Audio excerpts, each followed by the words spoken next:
ప్రభువా తనికేది నీ చేతవే జీవకుడై యేసువంటిని జీవకుడై యేసువంటిని పాపదనాలకించుమా ప్రభువా మా పాదనాలకించుమా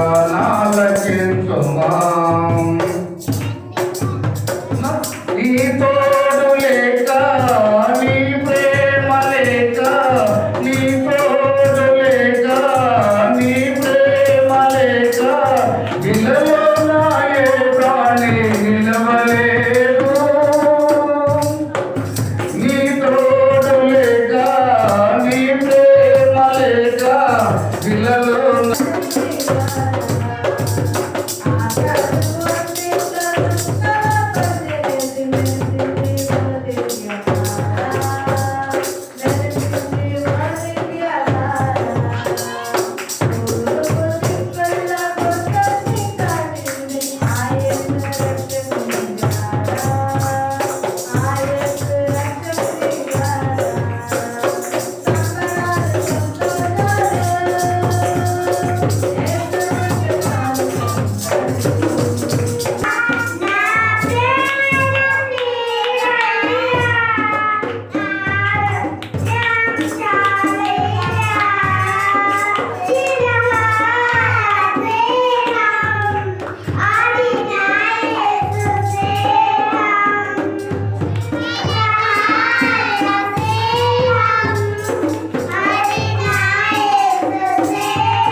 ప్రార్థన చేయించుకున్న తర్వాత ఇక బదేలు వెళ్ళాను. సేవకు నా తల్లిదండ్రులు కూడా నా వెంట వచ్చి నాకు చూడాలనిపిస్తుందమ్మా, బిడ్డకు ప్రార్థన చేయాలనిపిస్తుందమ్మా అన్నారు.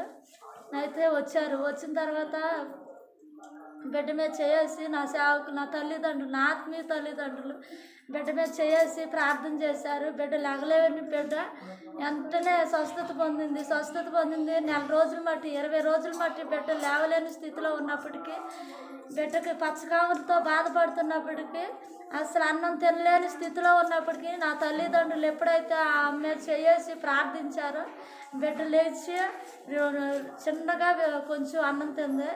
నాకు ఎంతో ఆనందం అనిపించింది. నా అక్క కూడా నా తండ్రి గారు నాకు నా బిడ్డకి ఎలా ఉందయ్యా, ఇలా జరుగుతుందయ్యా, ఎలా బాధపడుతున్నావయ్యా అని ఎంతగానో ఆమె చెప్పుకొని నా సేవకులకు చెప్పుకొని బాధపడింది. అమ్మ నీకేం భయం లేదు, నీ బిడ్డ బాగానే ఉంటుంది, దేవుని ఆశ్రయించి ఇప్పుడైనా దేవుని తెలుసుకోండి అని నా తల్లిదండ్రులు నా అక్కగారికి ఎంతో ధైర్యం చెప్పారు. ధైర్యం చెప్పిన తర్వాత చాలా సంతోషంగా ఉందని చెప్పింది. సేవకులు శుభం చెప్పి ఆ ఇంటిని ప్రార్థన చేసి ఎప్పుడైతే వచ్చారో బిడ్డ బాగానే ఉందంట. నేను రోజు ఫోన్ చేస్తూనే ఉన్నాను, బాగానే ఉంది. సేవకులు ప్రార్థన వల్ల ఈ దినం నా అక్క ఎంతో ప్రార్థన పెట్టుకుంటుందంట. అక్కడ కూడా బాగా జరగాలని మీరు అందరూ ప్రార్థన చేయండి. సేవకుల ప్రార్థన వల్ల, మీ అందరి ప్రార్థన వల్ల నా బిడ్డ ఎంతగానో సంతోషంగా ఉంది. ఇప్పటికి దేవుడు మరి ఏం నా అయితే తెలుసు సాతాను వల్లేమో ఇవి వచ్చిన అనుకున్నా. మళ్ళీ దేవుడి సన్నిధి నేను ఉండాలని మళ్ళీ అనుకున్నా ఆ బిడ్డ అయ్యా నేను డాక్టర్ వైపు అయితే చూడను, నీ వైపు చూస్తున్నానయ్యా, నా బిడ్డని స్వస్థపరిచిన ఆయన అనుకున్నా. దేవుడి సన్నిధిలో తీసుకొచ్చి ఆ రోజుల్లో మేము గడిపాము. నేనైతే డాక్టర్ దగ్గరికి వెళ్ళలేదు, నా బిడ్డకు ఎంతో స్వస్థ వచ్చిందని దేవుడిని నమ్ముచున్నాను. మళ్ళీ శుక్రవారం వస్తుంది, బుధవారం నైటు పిల్ల మరి మనసులో పడుకుంది. ప్రార్థన జరిగేటప్పుడు అక్కడ మనసులో నేను నెత్తి మీద ఏమి వేయాల పొడుగున్నప్పుడు బాగా జలుబు చేసి జ్వరం మసలు ఆడిపోతుంది. అయ్యా నీ చిత్తమయ్యా, నా దగ్గర అయితే నేనేమి చేయలేను కానీ అని అమ్మగారికి చెప్పినప్పుడు ప్రార్థన చేశారు. బిడ్డ పట్ల కూడా దేవుడు నేను మరలా బిడ్డను కూడా నేను అసలు డాక్టర్ దగ్గరికి అయితే నేను తీసుకెళ్ళా. దేవుడు ఎంతగానో నా గృహం పట్ల ఆయన ఎంత కార్యం చేశాడు. అవి నేను చెప్పుకోవడానికి సరిపోదు. అదే రీతిగా మా తమ్ముడికి గడ్డబండికి వెళ్ళాడంట. ఆయన దిగబోయి బంపర్ మీద ఎక్కడ కూర్చుండంట. దిగబోయి పిల్లాడు పడిపోయాడు బండి చక్రంలో. పడిపోయినప్పుడు కాలంతా అసలు బాగా రక్తం కారుతుంది. కట్లేస్తారని బిడ్డ ఫోన్ చేసింది. ముందుగా అసలు నేను మనుషులకి అసలు ఏమీ చెప్పుకోలే. నా తల్లిదండ్రులు చెప్పుకోవాలి, నాకు ఆశ. వాళ్ళు ప్రార్థన చేస్తే ఏమి కాదని నేను మళ్ళీ అమ్మగారి దగ్గరికి వచ్చినప్పటికి అమ్మగారికి చెప్పామా ఇలా ఉంది తమ్ముడు కన్నా, ఏం కాదు నేను ప్రార్థన చేస్తే నాకు ఏం కాదు అన్నారు. అయ్యా నీ చిత్తమయ్యా, బిడ్డ పట్ల నీ గొప్ప కార్యం చేయను, తెల్లారి పొద్దున్న వెళ్ళాలని ఆశపడుచున్నానని ఆ నైట్ అలా ప్రార్థన చేసుకున్నాను. నా తల్లిదండ్రులు కూడా ప్రార్థన చేశారు. బిడ్డకు ఎటువంటి అపాయం జరగకూడదు నాన్న. మా స్థితి నీకు తెలుసు నాన్న. అయ్యా ఆదరణ కలుగజేసేవాడు నువ్వేనయ్యా. నా తల్లిగారులు తండ్రి గారు మీరు ఉండండి అయ్యా, నాకు ఒక సంతోషం దయచేయని ప్రార్థన చేసుకున్నా. నా తల్లిదండ్రులు కూడా నైట్ అలా ఎంతో ప్రార్థన చేశారు నా తమ్ముడు కొరకు. మరలా పొద్దున్నే లేసి నేను ఆయన కలిసి బయలుదేరి వెళ్ళప్పటికి నా తల్లిదండ్రులు ప్రార్థన చేస్తే ఇంకా సంతోషం ఉంటుందని మరలా వచ్చి మేము ప్రార్థన చేపించుకొని యేసు రక్తం తీసుకొని వెళ్ళప్పటికి ఆయన కాలు చూసినప్పుడు ఇక నాకు దుఃఖం ఆగట్లేదు. నా ఎంగ చూసేస్తాడు. అయ్యా నిశ్చితమయ్యా, నాకు దుఃఖాన్ని ఆపునైనా బిడ్డ చూస్తే బాగా బలహీనకున్నాడని నేను అనుకున్నా. కూర్చున్నాం, కాసేపు కూర్చున్న తర్వాత అక్క బాగానే ఉందని అన్నా. మళ్ళీ నేను అన్నా నా తల్లిదండ్రులు ప్రార్థన చేయాలి అయ్యా, ఒకసారి ఫోన్ చేయమన్నప్పుడు ఆయన మనసులోనే వచ్చింది, పాస్టర్ గారు ఫోన్ చేయక్క, నేను పాస్టర్ గారితో మాట్లాడాలని అంటుండే. సరే నేను చేస్తాను కానీ ఫోన్ చేసాక నా తండ్రి గారు ప్రార్థన చేసినప్పుడు ఆయన మొక్కలు ఎంతో సంతోషం వచ్చింది. నేను ఆ మొహం ఇంకా చూస్తున్నామంట. అప్పుడు దాకా బిక్కు కూర్చొని ఉంటాం. నా తండ్రి గారు ప్రార్థన చేస్తే కాసేపటికి నవ్వటం మొదలేసిండు. అక్క నేను చిన్న పొరపాటు చేశానండి ఏంటన్నా. నేనన్నా ఇక్కడ సెమీ క్రిస్మస్ జరుగుతుంది రా తమ్ముడు అని అన్నప్పుడు సరే వస్తానక్క అండు. నేను ఎడవుల్లో మర్చిపోయా. అక్క నువ్వు నాకు క్రిస్మస్ జరుగుతుందంటే నేను వచ్చాడు, నువ్వు ఎందుకు చెప్పలేదంట. అప్పటికప్పుడు నా మనసులోకి యాదన వచ్చింది, ఆయన క్షమించి ఆయన అనుకుంటున్నా. ఆయన ఏం గొప్ప సాక్ష్యం చెప్తాడంటే, అక్క నేను అక్కడికి వచ్చినట్టుగా అయితే నాకు అసలు ఈ సాతాను పని చేసేది కాదుగా, నువ్వెందుకు నాకు చెప్పలేదు, అందుకే నేను ఇలా అయిపోయాను అని ఎంతగానో బాధపడుతుంది. అయ్యో నన్ను క్షమించున్నానా, నీ కొరకు నేను బిడ్డను తీసుకురాలేకపోయానయ్యా, మరలా నన్ను తీసుకురావడానికి సహాయం కృప చూపించున్నానని. అసలు ఆ రోజుల్లో నాలో మనశ్శాంతి లేదు, ఏమీ లేదు, నేను చేసిన తప్పుకు క్షమించున్నాయని అనుకున్నా. అలాగే మరలా వచ్చేటప్పటికి ఆ బిడ్డ మళ్ళీ హాస్పిటల్కి వెళ్ళాలన్నారు. హాస్పిటల్కి వెళ్ళాలన్నప్పుడు దయచేసి కూడా ప్రార్థన చేస్తారు. ఆ కాలుకి ఎటువంటి సిట్లటం కానీ నరాలకు దెబ్బతినటం కానీ జరగకూడదని ప్రార్థన చేశారు. అదే రీతి గొప్ప సాక్షిని దేవుడు ఎంతగా నిలబెట్టుకున్నాడు. అక్కడికి వెళ్ళి ఎక్స్రే తీసినప్పటికీ ఈ బిడ్డకి ఏమీ కాలేదు, చిన్న గాయం అయింది అంతేగాని కట్టు కూడా తీసేమని మాట్లాడారు. దేవునికి ఎంతగానో వందనాలు చెప్పుకుంటున్నారు, దేవునికి ఎంతగానో స్తోత్రాలు. అలాగే నా అన్నల కుటుంబం మారలేదు, మీరు అందరూ ప్రార్థన చేయండి. అక్కడ ఎంతగానో ఒకరికి తగులు శోధన వస్తుంది. నా తల్లిదండ్రులు తీసుకెళ్ళి అక్కడ ప్రార్థన పెట్టాలని నా ఎంతో ఆశ, కానీ వాళ్ళు మారట్లేదు. ఈసారి అన్నా వారు మార్చుకోవాలని, మనసులు మారాలని మీరు అందరూ ప్రార్థన చేయండి. సంఘానికి కూడా చెప్పి ఉన్నాను.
ఆకాశం తట్టు మన చేతులండి అందరం కూడా ప్రస్తుతం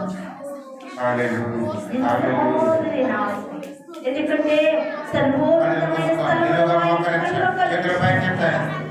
ప్రతి ఒక్కరూ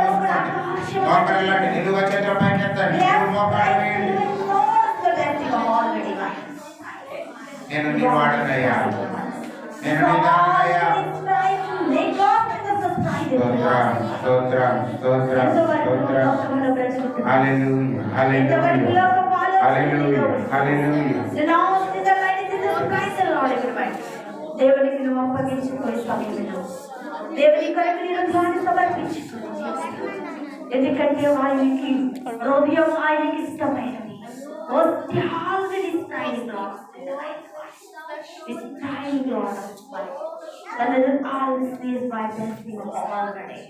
మీలో ఆయన నివసించాలని ఆయన ఆశపడుతున్నాడు సమయంలో. కానీ అనేక హృదయాలు ఆయనకి ఇవ్వలేని స్థితిలో ఉన్నారు సమయంలో. వాట్ ఈస్ ప్రైజ్ లార్డ్ పాపముతో నిండి ఉన్నది స్థాయి లార్డ్ ప్రైజ్ లార్డ్. అపవాది సోదరులతో నిండి ఉన్నది మీలో ఆయన నివసించలేని వారిగా. Blessing all praise Lord. ఇచ్చు మోడల్ దేవుని కొరకు నీతో సమర్పించి ఈవెన్ ఆ సంఘములో నేను ఆశీర్వదింపబడుచున్న అలాంటి స్థాయి దగ్గర వాటి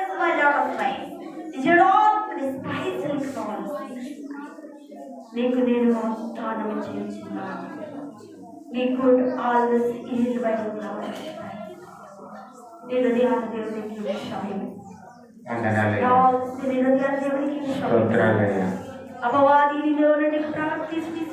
దేవునికి సమర్పించుకో. నీ జీవితాన్ని దేవునికి సమర్పించుకో. చివరి దినాల్లో ప్రభువు చెడ్డ నిర్దోషిగా ఎంచబడిన వాడు ధన్యుడని వాక్యం ఉంది. దేవుని రక్తంతో కడగబడి నువ్వు నిర్దోషిగా తీర్చబడాలి. ప్రభు రాబోతున్నారు పరిశుద్ధులను తీసుకుని వెళ్ళడానికి. నువ్వు పరిశుద్ధులోనికి వచ్చావా? యేసుక్రీస్తు వంశావళిలోకి చేర్చబడ్డావా? లేనట్లయితే లోకముతో పాటు నీకు శిక్ష, లేనట్లయితే లోకంతో పాటే నీకు నరకం తిరుగుతావు. క్షమించమని కోరుకుందాం. ప్రభు దగ్గర ప్రాధాన్యపడతాము. నన్ను క్షమించు ప్రభువా, దోషినైన పాపిని నన్ను క్షమించు తండ్రి. యథార్థత లేని వ్యక్తిగా ఉంటున్నాను, నమ్మకత్వం లేని వ్యక్తిగా ఉంటున్నాను అయ్యా. ఇదిగో నేను పవిత్రత లేని వ్యక్తిగా ఉంటున్నాను, నీతి లేని వ్యక్తిగా బ్రతుకుతున్నానయ్యా. నన్ను క్షమించు తండ్రి. అయ్యా నీ ఆత్మను తాకుతుండగా నాలో పశ్చాత్తాపం కలుగుతుంది నాయన. నేను చేసిన తప్ప నాకు తెలుస్తుంది నాయన. నేను మారుతానయ్యా, నేను వదిలిపెడతానయ్యా, నీ బిడ్డగా బ్రతుకుతానయ్యా. నేను నీకు సమర్పించుకుంటున్నానయ్యా. నీకు నీ పరలోక రాజ్యం నాకు కావాలయ్యా. నాకు సహాయం చేయను. సర్వాధికారి అయిన మా తండ్రి, నీ పరిశుద్ధమైన ఉన్నత నామమునకు స్తుతులు స్తోత్రములు చెల్లిస్తున్నాము దేవా. ఇంతవరకు ఆరాధన అంతటిని కూడా పాటల ద్వారా ఆరాధన ద్వారా నీ నామమును గణపరిచే కృపనిచ్చావు. నీ సేవకుడు నిలబడి నీ వాక్యమును బోధిస్తుండగా మాకు కావలసిన మాటలు మీరు అనుగ్రహించమని ప్రార్థిస్తూ ఉన్నాను ప్రభు. అయా ఏ హృదయానికి ఎట్టి వాక్యము అవసరమైనదో అట్టి మాటలతో మీరు మాట్లాడండి. ఆశ కలిగిన ప్రాణమును తృప్తిపరచగలిగిన వాడై ఉన్నాడు. ఈ లోకము వాటిని బట్టి కాదు మాకు తృప్తి లేదు, కానీ నీ పరిశుద్ధమైన మాట. ఎందుకంటే మనిషి రొట్టె వల్ల మాత్రమే జీవించలేడు, కానీ దేవుని నోటి నుండి వచ్చే ప్రతి మాట వలన జీవించును అని నీ వాక్యమైనది ప్రభు. అటు వాక్కుని సమయంలో అందరితో మాట్లాడి ఆశ కలిగిన ప్రాణులను తృప్తిపరచమని ప్రార్థిస్తున్నాను. నీ సేవకుని అభిషేకించి అయా నిలబెట్టుకొని మరి మాతో మాట్లాడమని ప్రార్థిస్తూ ఉన్నాను. అయా ప్రాణం నుండి కూడా ముగింపు వరకు మీరు నడిపించి మహిమ తెచ్చుకోమని యేసు నామమున నడుచున్నాను తండ్రి. నామానికి మహిమ కలుగును గాక. ప్రభు పేట కూడా వచ్చిన మీ అందరికీ వందనాలు. చాలా సంతోషం. మరి మనం సజీవులుగా ఉండబట్టి ఈ దినము ఈ రకంగా కలుసుకోగలిగాము. ప్రభు కృప. మనకంటే గనులు గొప్పవారందరూ ఈ భూమిని విడిచిపెట్టారు. దేవుని యొక్క మహాకృపలో మనందరం కూడా సజీవులుగా ఉండడానికి దేవుడు కృప చూపించినారు. చాలా సంతోషం. చక్కటి సాక్ష్యాలు మనం విన్నాం. దేవుడు చేసిన మహోపకార్యాలను బట్టి, ఘనమైన కార్యాలను బట్టి నేను ఎంతగానో ప్రభుని స్తుతించుచున్నాను. ప్రభువుకు స్తోత్రం. ఎందుకంటే మేము కేవలం ప్రార్థన చేసేవారమే. దేవుని ఆత్మ మాలో ఉండి ప్రభువుకు మొరపెట్టినప్పుడు మూలుగులతో, విజ్ఞాపనలతో దేవుడు తప్పక దానికి జవాబును ఇస్తాడు. క్రిందట మనం నేర్చుకున్నాం, భక్తులు భూమి మీద ఆమేనని చెప్పినప్పుడు పరలోకములో దేవునితో కూడా కోటాను కోట్ల దూతలు ఆమేనని పలుకున్నప్పుడు ఆ కార్యము వెంటనే నెరవేరుతుందని ప్రభు వాక్యం సెలవిస్తూ ఉన్నది. ప్రభువుకు స్తోత్రం.